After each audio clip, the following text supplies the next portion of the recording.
Well, good morning. And as always, remember, this is the day the Lord's made. We'll rejoice and be glad in it.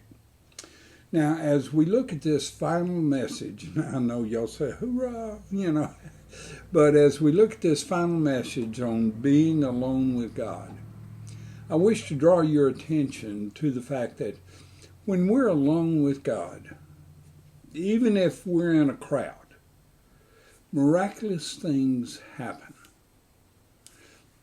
Many times Christians who aren't walking with God or following God don't recognize miracles of God and simply attribute them to just happening or even worse, to luck. It's when we're alone with God or one with God that we really recognize the Spirit moving and working around us, and Him working in us. Let's look at some examples. The first is the axe head found.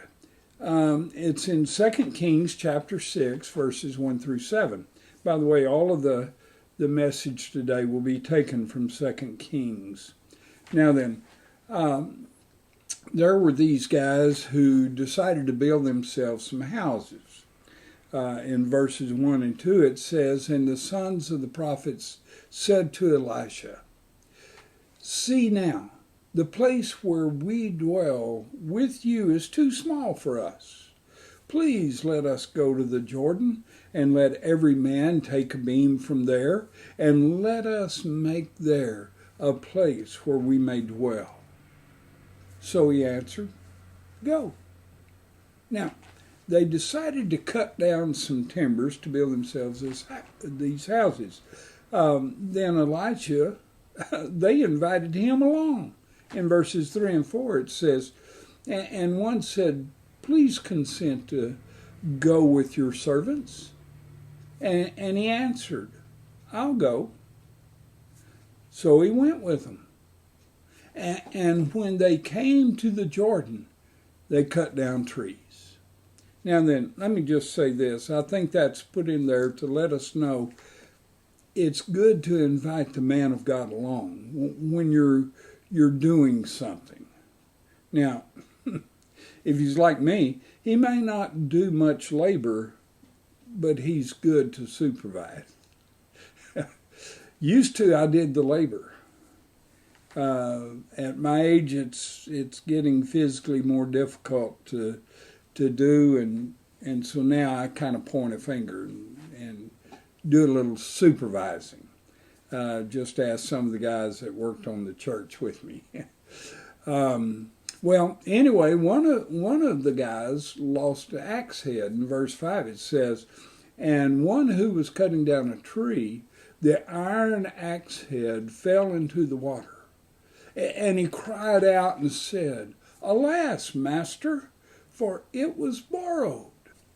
Now, in our mind, because our modern society, we'd say, "Oh well, what's the big deal? I'll just run the hardware store and buy him another axe." But remember, back then there was no hardware stores. The only way to get another axe was to have it built. And that was very expensive. In other words, it would be like buying something custom built today. Well, Elisha to the rescue in verse 6. So the man of God said, "Where did it fall?" And he showed him the place. So he jumped in the water and dove under and frantically searched for the axe head. Well, at least he was good for that, I guess, and besides supervising. No, that's not what he did.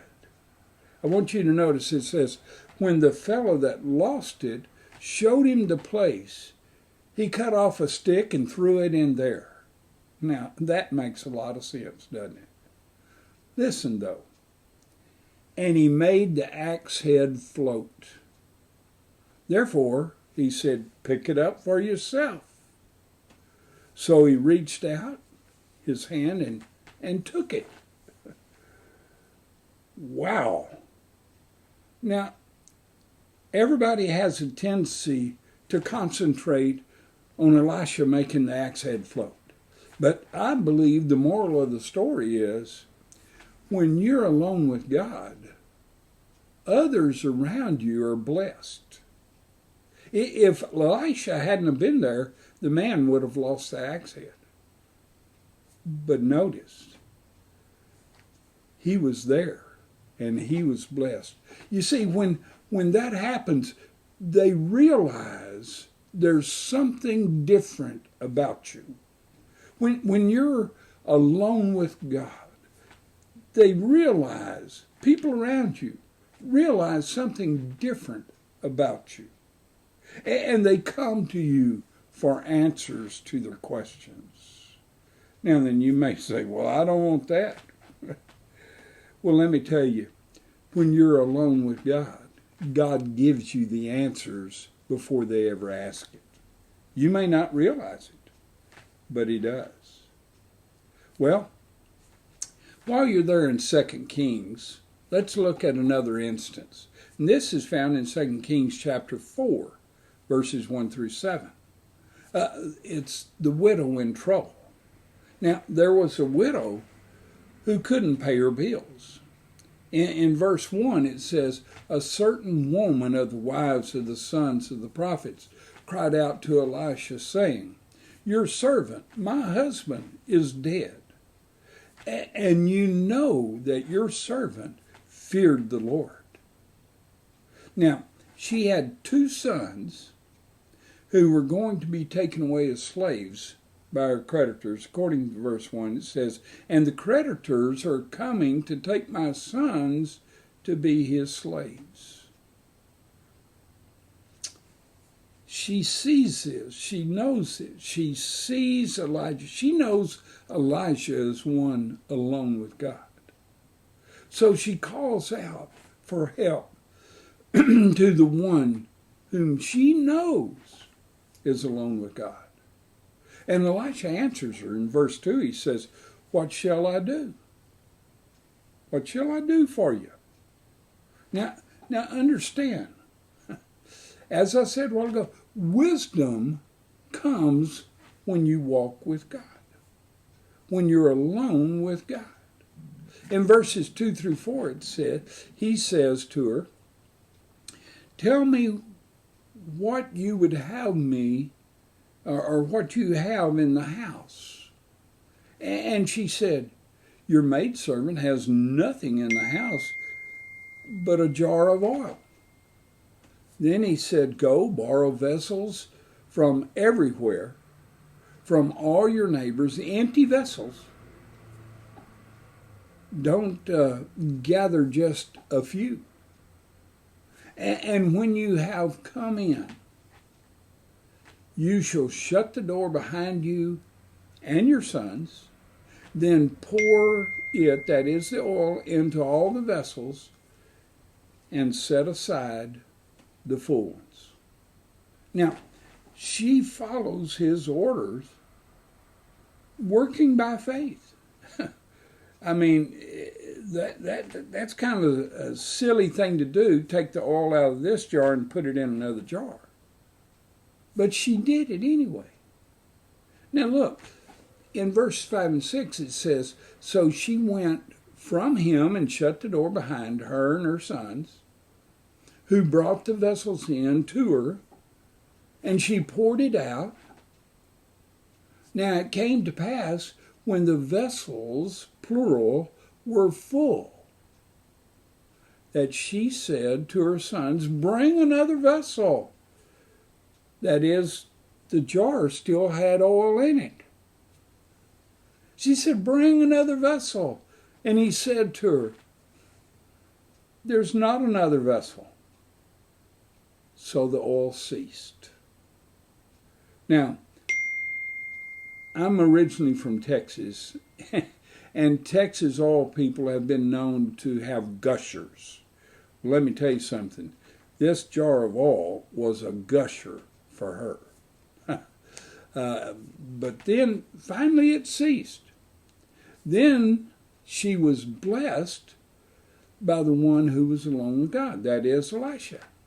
In verse 7, it says, then she came and told the man of God, and he said, go, sell the oil, pay your debt, and you and your sons live on the rest. So not only was she able to pay off her debt, but she also was able to continue living debt-free on what was left.